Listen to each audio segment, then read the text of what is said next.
le monde que Naaman lui avait donné. Et en regardant cela, Géasi voulait profiter de cette occasion-là. Il dit non, si le prophète a refusé, moi je ne peux pas refuser. Je vais aller à sa rencontre. Je vais prendre toutes ces bénédictions-là. Il est allé voir Naaman. J'ai reçu des invités chez moi. Des personnes sont venues chez moi. Mais je veux que tu me donnes des dîners. Donne-moi de l'argent afin que je puisse recevoir ces gens-là. C'était un mensonge. Ce n'était pas les rois, ce n'était pas les prophètes qui avaient envoyé Géasi pour aller recevoir, pour aller prendre toutes ces bénédictions, ou bien ces choses-là. Mais non.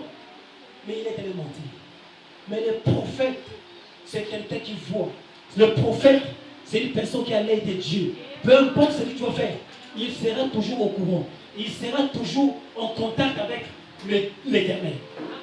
Il avait vu Géasi en train de prendre des choses auprès de Naaman. Quand il arrive à Élysée, où étais-tu passé? Il voulait mentir à Élysée. Mais Géasi, je t'ai vu. Mais voilà pourquoi nous sommes maudits aujourd'hui. On te demande de faire quelque chose, toi tu vas là-bas pour aller faire. Il a pris sans l'autorisation, alors que le prophète lui-même avait refusé. Voilà pourquoi aujourd'hui, dans des églises, les gens sont en train de recevoir la malédiction. Les églises n'en posent pas compte de ça. Quand tu deviens prophète, tu commences à dire, maintenant venez, si elle fait une action prophétique, je vais prier pour toi. Dépense 10 000, dépense 5 000, pas de pièces. Maudit soit celui qui fait ces choses.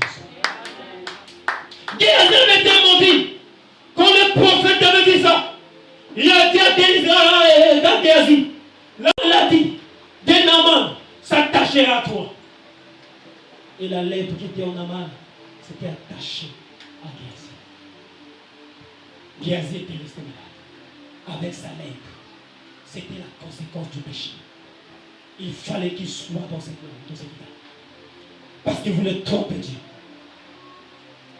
Quand tu as donné un don, tu as reçu gratuitement. Donne aussi à son peuple gratuitement. Donne à son peuple gratuitement. Donne à ses enfants gratuitement. Je suis un serviteur de Dieu. Dieu m'a fait ses dons, m'a donné ses dons. De guérir malade par les positions de main. De voir les choses à venir. Je peux prophétiser. Je peux voir ton problème. Je peux voir ton cas. Qu'est-ce qui ne marche pas dans ta vie? Amen. Et je ferai de ça mon commerce. Maudit soit ses serviteurs. Amen.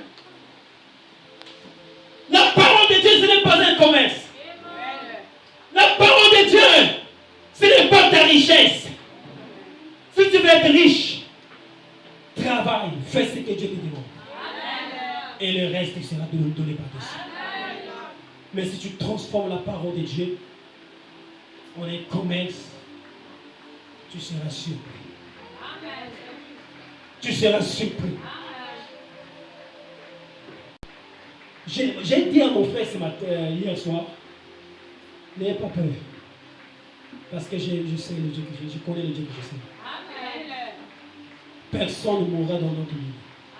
Cela doit être la volonté de Dieu. Parce que j'ai proposition. Je leur avais dit, soutenez-moi.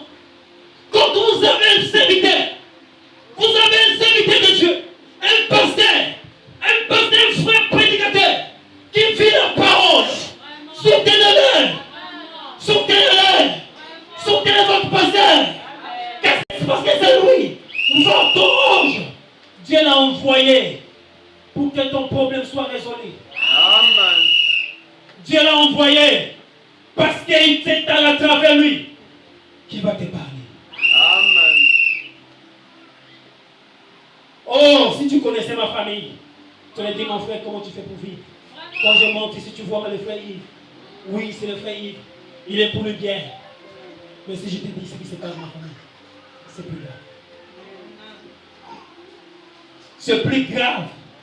Nous avons tous des problèmes. Même le pasteur a ses problèmes. Mais il abandonne ses problèmes à Dieu. Parce qu'il sait peu importe la durée. sont graves. Ton problème doit être résolu ce matin. Dis à Dieu, j'ai longtemps erré. J'ai prié pour ce problème. Mais si ce matin, je peux ouvrir mon cœur. Oh, tout Seigneur. Oh, tout Seigneur. Ce n'est pas le frère Yves qui va te guérir. Oh, je ne vois pas le pasteur Gislain. Mais ce pasteur Gislain est là à la chaîne, en train de me conduire. Il est là assis, en train de me regarder. Parce qu'il ne pourrait jamais partir. Et nous abandonner seul. Il fallait que son ange puisse nous accompagner pour visiter son église. Souvenez-vous de la parole. Dieu pouvait visiter cette serviteur dans un tourbillon. Il dit, moi-même je vais descendre. Mais par quel état? Dans un tourbillon. Afin que ton problème trouve solution. Mon frère, regarde la personne qui te prêche. C'est pas sincère. Mais au fond de lui, derrière cette personne, il y a un ange. Il y a un lion. Il y a un lion. Il y a un lion. Il y a un lion.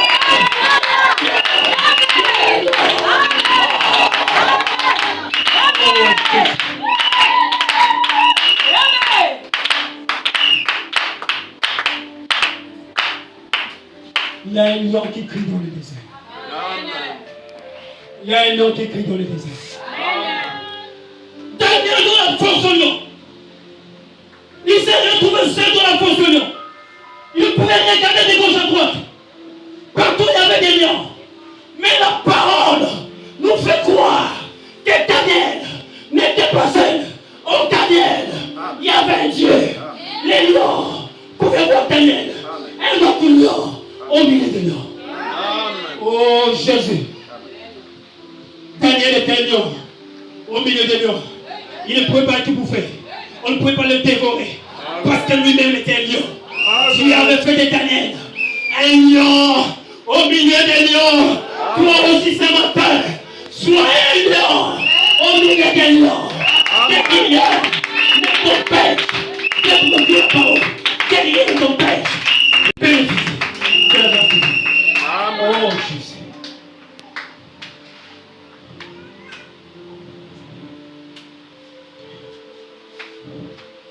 Je suis en train de subir un combat dans ma famille. Je suis peut-être le troisième prédicateur qui arrive dans ma famille. Parce que nous avons visité. Mais parmi les deux, il y a un père serviteur de Dieu qui cherche à menacer la vie d'un fils de Dieu. Oh Dieu! Jésus-Christ a dit, il y aura des frères et des faux serviteurs. Pourquoi me menaces-tu? Parce que je suis un serviteur de Dieu. Mais toi aussi, tu es serviteur. Mais pourquoi tu poursuis un fils de Dieu? Pourquoi tu poursuis ton petit frère? Qu'est-ce que je t'ai fait? Oh Jésus. Mais je pouvais regarder. Un jour, on va me révéler. On va révéler à mon frère. Est-ce que cet homme que tu vois là peut vaincre les lions? Est-ce que cet homme là peut vaincre les lions? Cet homme que tu vois là peut vaincre les lions? Jamais. Soyons des véritables serviteurs de Dieu. Quand tu es appelé dans le ministère, reconnais que tu as un ministère. Et je le fais pour la gloire de Dieu. Pas pour la gloire des hommes, mais pour la gloire de Dieu. Quelque chose arrivera dans ta vie. Ta vie va changer, mon frère. Oui, quand le pasteur m'avait parlé, j'ai dit, pasteur, oui, pasteur. Parce que Dieu m'a montré. Oui, je suis allé voir le pasteur. J'ai dit, pasteur, je vis. On m'a parlé. Dieu m'a montré. Il y avait des blancs avec leurs enfants. Ils m'ont dit, mon fils est bien. Je suis allé vers les blancs. Il me dit, écoute, peu importe ce qu'ils vont dire, ce pays-là, les Congo, va s'embrouiller. Mais pour ces livres, ils m'ont donné un livre. J'ai pris les livres. J'ai dit, mais qu'est-ce que je vais faire avec les livres? Il me dit, il y aura seulement une seule sortie. La sortie sera dans la ville, quelque part. Oh, je ne peux pas vous dire là, c'est cette partie-là. Il me dit, prends ce livre-là. C'est ce livre-là qui va t'aider à sortir. Je pris les livres. Et l'ange Ce blanc-là me dit, tu vois ce monsieur-là, tout ce qu'il dit ne faille jamais. Tout ce qu'il dit finira toujours par arriver. Cela va arriver. Car il a déjà parlé. Il a déjà parlé. Je dis, mais qu'est-ce que ce livre-là, c'est quoi? Je suis allé prier. Quand j'ai prié, le Seigneur me dit, mais c'est la parole. Prends la parole.